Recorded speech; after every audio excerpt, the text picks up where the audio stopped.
اعوذ باللہ السمیع العلیم العظیم الحفیظ بوجہ الکریم وسلطانہ القدیم من الرجس الخبیث المخبث الشیطان اللعین الرجیم وقبیلہ ونفخہ ونفسہ وہمزہ۔ بسم اللہ الرحمن الرحیم۔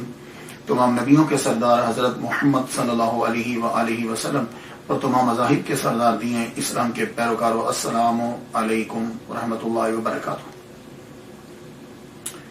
آپ لوگ اپنی لائف کو چینج کرنا چاہتے ہیں تو ہمارے ساتھ، ہمارے گروپ کے ساتھ مل جائیے، اور یہ جو میسج ہے آج ہماری 10ویں قسط ہے، اس میسج کو دوسروں تک پہنچائیے جس طرح بھی بن پڑتا ہے۔ لنک کو بھیجیے یا خود سنیے اور آگے باتیں پہنچائیے۔ ہماری زندگی اولیاء کرام کی سیرت کو پڑھ کے چینج ہو سکتی ہے۔ کیوں؟ اس لیے کہ اللہ کے لشکروں میں سے ایک لشکر ولیوں کا ذکر ہے۔ یہ لشکر کیا کرتا ہے؟ دل کی کیفیت کو چینج کر دیتا ہے۔ آئیے شروع کرتے ہیں۔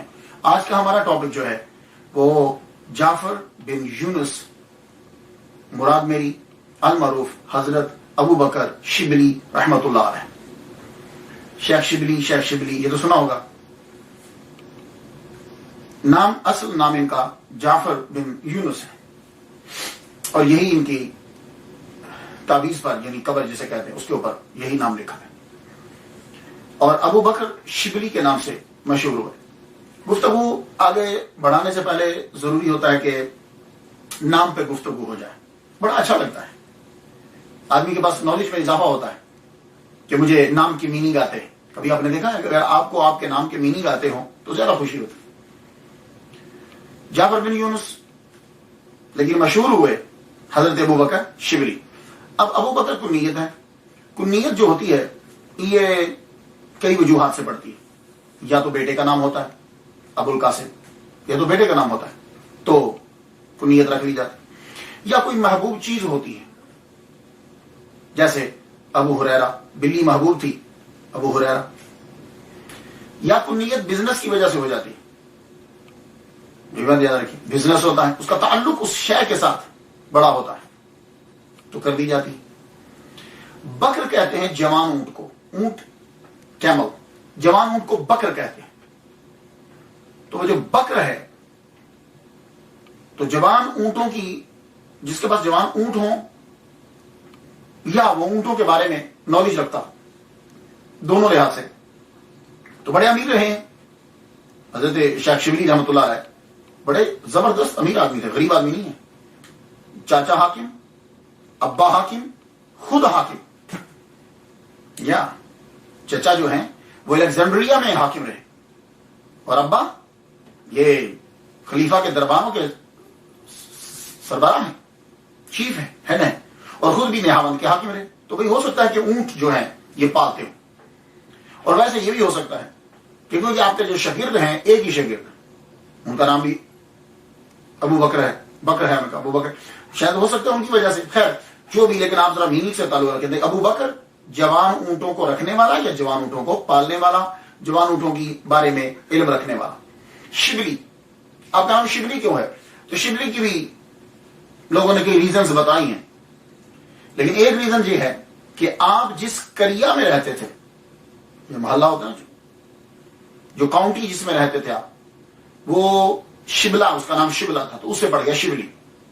تو شبلی کا معنی شیر کا بچہ بھی ہوتا ہے، اور اس کے اوپر بھی پھر ایک سٹوری ہے، اور جو ماننے والے ہوتے ہیں فالوورز، وہ پھر کوئی نہ کوئی ریزن جو ہے وہ ساتھ لگا دیتے ہیں۔ لیکن میں یہ دیکھتا ہوں کہ ایک بات اگر مجھے 4-5 کتابوں میں ملے تو میں پھر بیان کرتا ہوں۔ ویسے اگر وہ ایک ہی کتاب میں ملتی ہے تو پھر ایسا ہو سکتا ہے کہ مریدین نے، چاہنے والوں نے بعد میں ایڈ کر دیا، اور ایسا بارہا ہوتا ہے۔ میری کوشش یہ ہوتی ہے کہ ایک چیز جو اوتھینٹک ہو، یا تو کسی زبردست اسکالر نے اسے بیان کیا ہے جس کو سب مانتے ہیں، یا وہ 4-5 کتابوں میں بار بار آئی۔ تو شبلی جو ہے زیادہ تر یہی لوگوں نے لکھا ہے کہ آپ اپنے کریا کی وجہ سے شبلی کہلائے۔ حضرت امام مالک کی جورسپروڈنس جو ہے اس کے فالوور ہیں، یعنی مال کی فقہ کو فالو کرتے ہیں۔ ابتدائی حالات جو ہیں، اب پتہ چلے کہ یہ تصوف کی طرف کس طرح آ گئے۔ تو آپ کے والد گرامی یونس جو ہیں وہ خلیفہ مقتدر باللہ کے صدر دربان تھے۔ طبقات صوفیہ میں ہے کہ آپ کے آباء و اجداد خراسان سے آئے، اور ایک جگہ ہے کہ اسرو وشنا کے رہنے والے تھے. تو ابو بکر شبلی رحمۃ اللہ علیہ جو ہے وہ شروع سے نہامند کے حاکم تھے. یہ علاقے کا نام ہے. تو ایک روز خلیفہ نے کیا کیا کہ سب عمرا کو بلایا, جو علاقے کے حاکم تھے ان کو بلایا, بادشاہ کے خلیفہ کے دربار میں پہنچے. تو آپ کو معلوم ہے کہ جب خلیفہ کے دربار میں آتے ہیں عمرا کو بلایا جاتا ہے, ان کو خلعتوں سے نوازا جاتا ہے, پوشاک دی سب کو, ایک ایک ایک سب کو پوشاک, جیسا رتبہ ہوتا ہے ویسے عطا کی جاتی.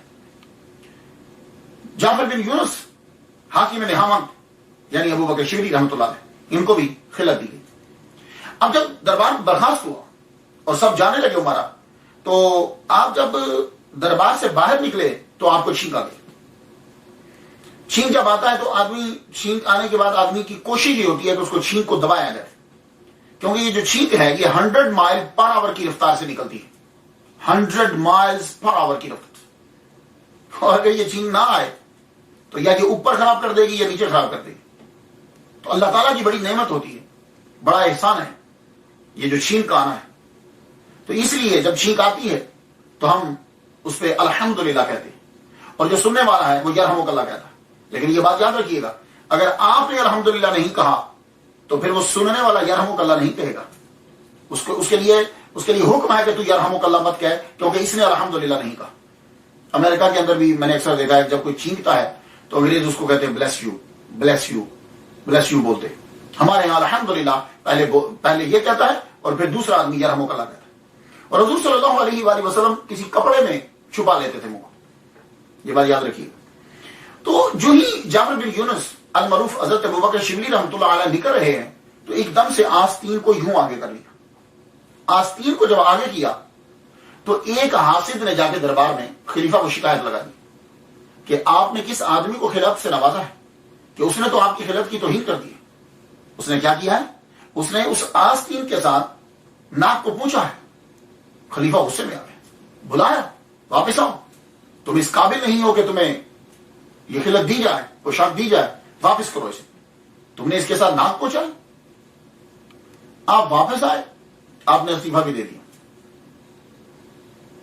بس یہ بات جو ہے یہ کلک کر گئی, ورنہ آپ بڑے امیر خاندان سے تعلق رکھتے ہیں, باپ بھی گورنمنٹ میں ہے, خود بھی گورنمنٹ میں ہے, تو یہ بات کلک کر گئی اور اسی بات نے آپ کو تصوف کی طرف موڑ دیا. وہ ذہن میں کیا آیا, کہنے لگے ایک خلیفہ نے مجھے خلعت دی, میں نے اس کا استعمال صحیح نہیں کیا تو وہ ناراض ہو گیا.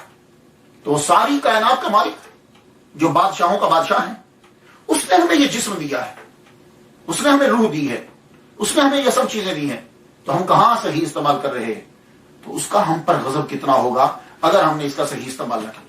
بس یہ تھا ایک ٹرننگ پوائنٹ کہ جعفر بن یونس ابو بکر شبلی بن گئے. وہ شبلی بن گئے, فوراً گئے. وہاں ان کے علاقے کے قریب جو صوفی تھے وہ حضرت شیخ نساج رحمۃ اللہ علیہ کی خانقاہ تھی. یہ شیخ نساج یہ مرید ہیں حضرت سری سختی رحمۃ اللہ علیہ کے. حضرت سری سختی رحمۃ اللہ علیہ پیر ہیں حضرت جنید بغدادی رحمۃ اللہ علیہ. تو گویا کہ شیخ نساج اور جنید بغدادی پیر بھائی ہوئے.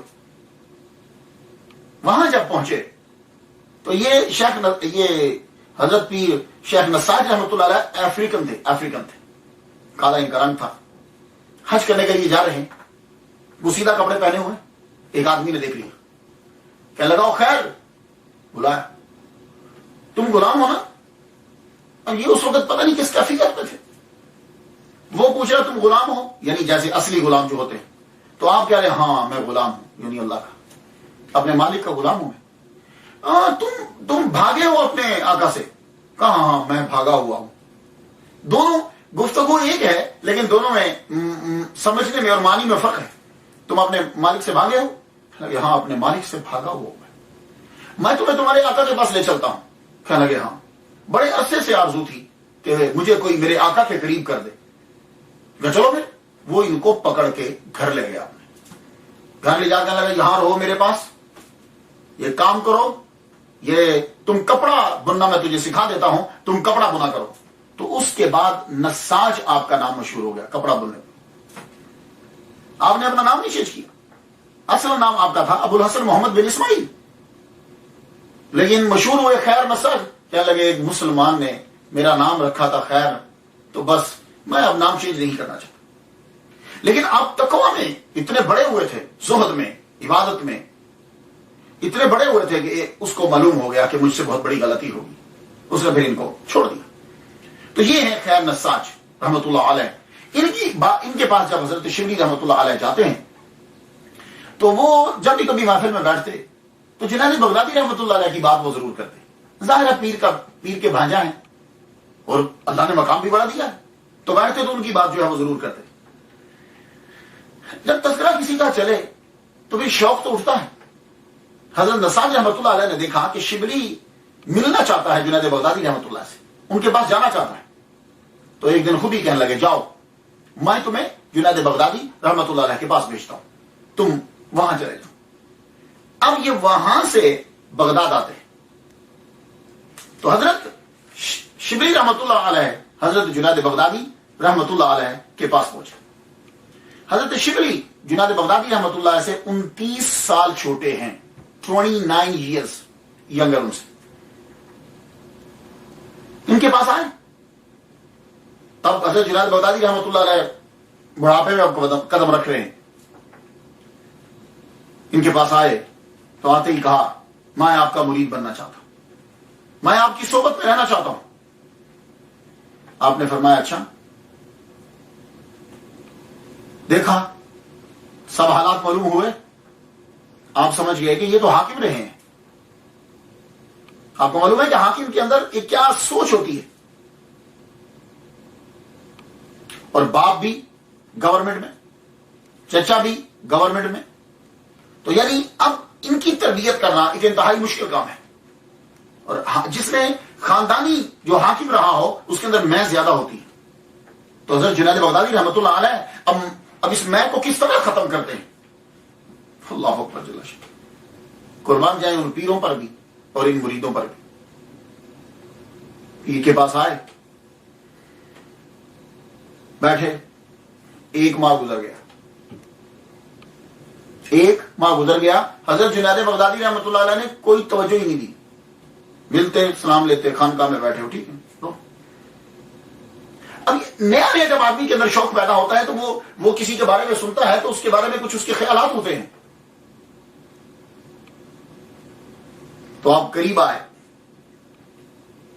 ایک ماہ جب گزر گیا تو آئے تو کہنے لگے میں جا رہا ہوں. حضرت جنید بغدادی رحمت اللہ علیہ نے پوچھا تو آئے تھے تم واپس کیوں جا رہے ہو؟ کہنے لگے کوئی کرامت ہی نہیں دیکھی.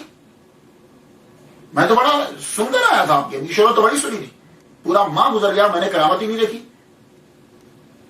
آپ نے بس اتنا ہی جملہ کہا. کہنے لگے ایک ماہ سے تم یہاں ہو، مجھے اتنا بتا دو کہ کیا تم نے مجھے سنت کے خلاف کام کرتے ہوئے دیکھا ہے؟ کچھ دیر چپ، پھر بولے نہیں میں نے تو نہیں دیکھا. آپ نے فرمایا یہی کرامت ہے، جاؤ میری خانقاہ سے نکل جاؤ، تم یہاں رک نہیں سکتے، جاؤ. اور یہ طریقہ میں نے بارہا دیکھا ہے.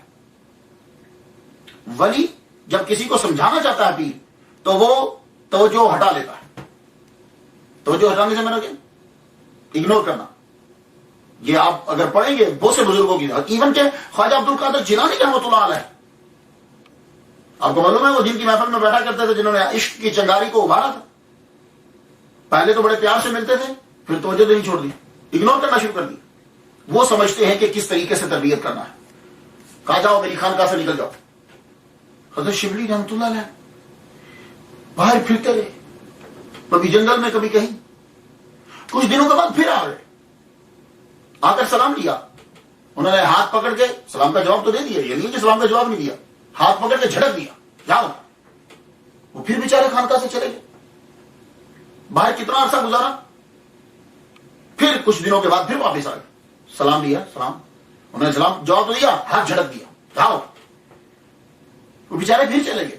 تیسری مرتبہ حضرت شبلی رحمت اللہ علیہ تیسری مرتبہ آئے، آ کر سلام لیا تو جب وہ ہاتھ جھٹکنے لگے تو ہاتھ پکڑ لیا. حضرت شبلی رحمت اللہ علیہ نے جنید بغدادی رحمت اللہ کا ہاتھ پکڑ لیا.